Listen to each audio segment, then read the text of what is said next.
13 shots. 13 misses. The insurgent was 3,200 meters out, moving between compounds like he owned the valley, and every sniper in the unit had failed to touch him. Brigadier General Hawthorne walked into the observation post, looked at the men with their rifles, and asked if there were any actual snipers present. Specialist Faye Merrick was sitting in the corner cleaning her weapon. She was 25, had been shooting since before she could write her own name, and nobody had thought to ask her, because she was still too new and too female to be taken seriously. Specialist Faye Merrick sat on a wooden bench outside the command post at Forward Operating Base Ghazni, working a cleaning rod through her M2010 enhanced sniper rifle. She was 25, small-framed with sun-darkened skin and forearms that looked thin, until you saw them hold a rifle steady for 20 minutes, without trembling. Her hands moved with the kind of rhythm that comes from doing the same task 1,000 times. She'd been in Afghanistan for 9 weeks, assigned to the 1st Battalion, 506th Infantry Regiment as a designated marksman. She had her sniper qualification from Fort Benning, but the battalion already had a sniper section, 4 men who'd been working together for 2 years. Faye was extra. Overflow.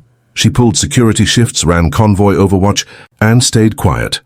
The FOB was surrounded by mountains on 3 sides, with a valley floor that stretched 12 kilometers to the north.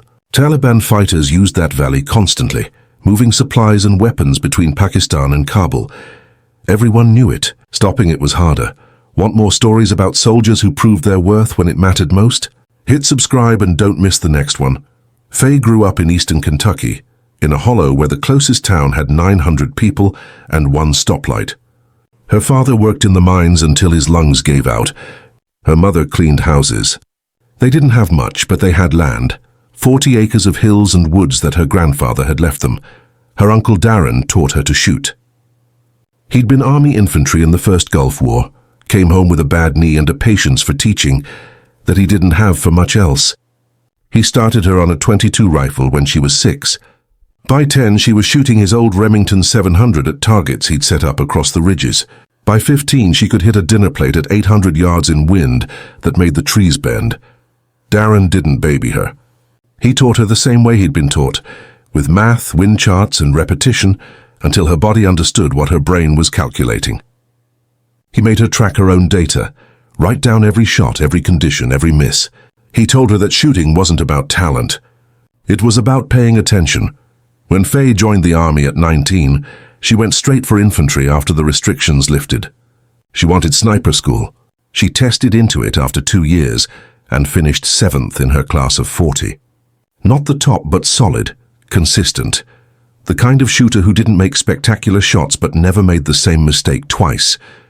The insurgent appeared 3 days into her 2nd month at Ghazni. Intelligence identified him as a high-value target, a coordinator moving between Taliban cells. He traveled in the open daylight, using the distance and terrain as protection. He knew the Americans couldn't touch him at that range.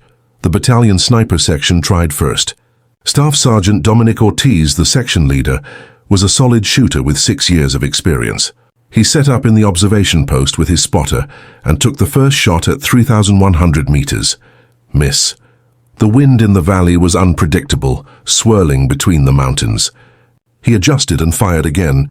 Another miss. 3 other snipers tried over the next 2 days. They were all good shooters, all qualified, all experienced.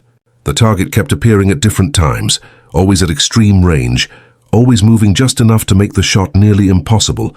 13 shots total, 13 misses. The insurgent was starting to taunt them, standing still for a few seconds before moving on. On the 3rd day, Brigadier General Hawthorne flew in from Bagram to observe operations. He was 51, a career infantry officer who didn't have patience for problems that lasted longer than they should.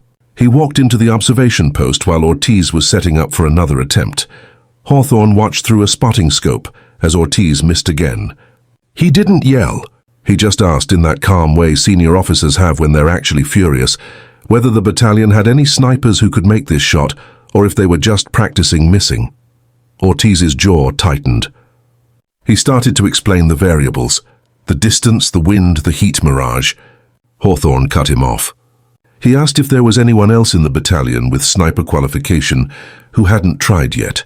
There was a long pause. Then someone mentioned Faye.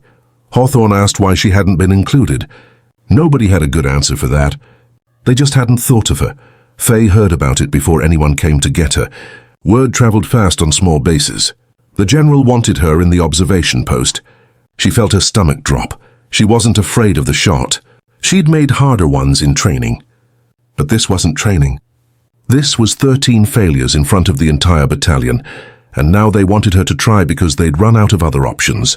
If she missed, it would confirm what some people already thought, that she'd gotten through sniper school on a curve, that standards had been lowered, that she wasn't really qualified. If she made it, they'd say she got lucky.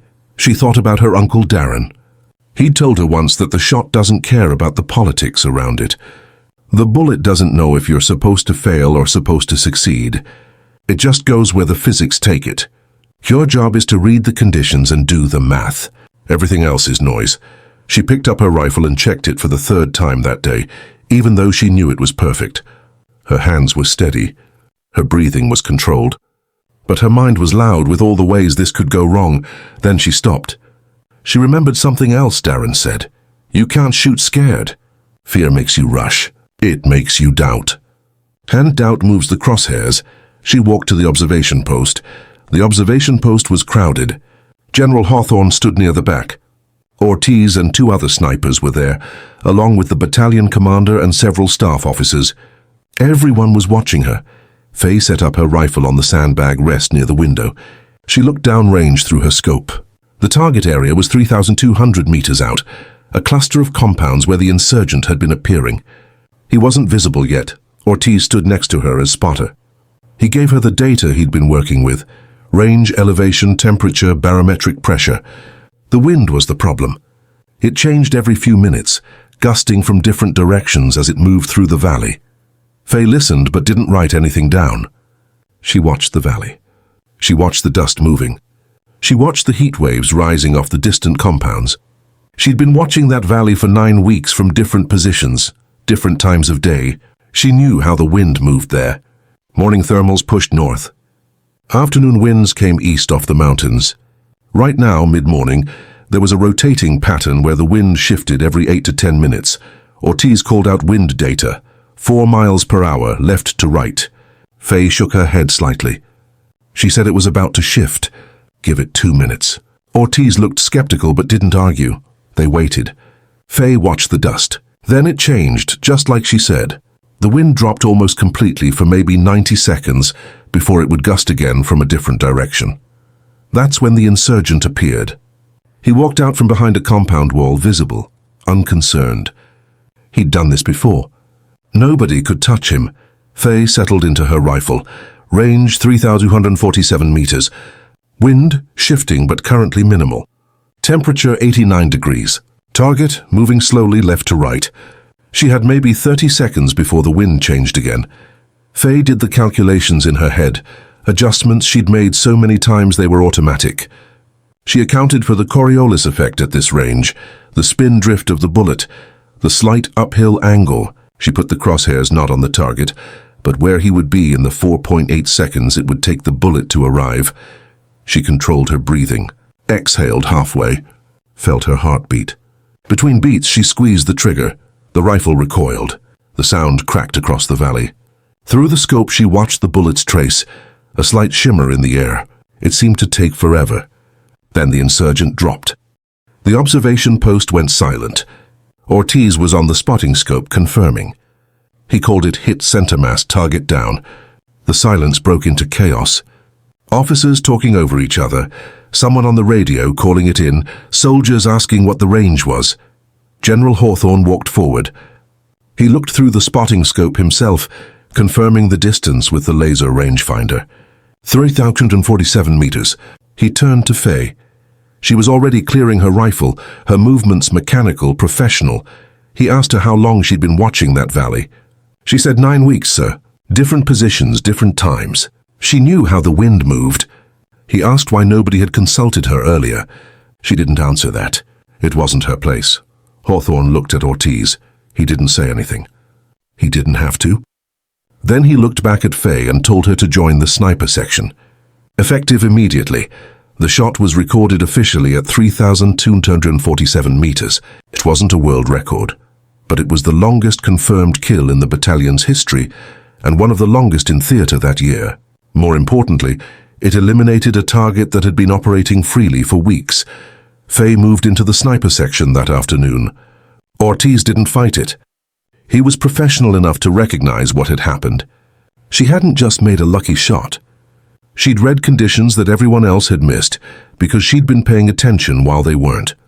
Over the next 5 months, Faye worked as part of the sniper team on 34 operations. She made 6 more confirmed kills, all at ranges over 1,000 meters. Ortiz became her primary spotter. They developed a rhythm. He stopped questioning her win calls. The battalion didn't make a big deal about it officially. There were no medals for this one. But the story spread anyway. Other units heard about it. When new soldiers arrived at Ghazni, someone eventually told them about the specialist who made the shot after 13 misses. Faye never talked about it unless someone asked directly. When they did, she kept it simple. She said she'd been watching the valley longer than anyone else. She knew the wind. That's all it was. Her uncle Darren got a letter from her 3 weeks later. She told him about the shot. She didn't say anything about proving people wrong. She just said thanks for teaching her to pay attention. He kept that letter in his wallet until the day he died,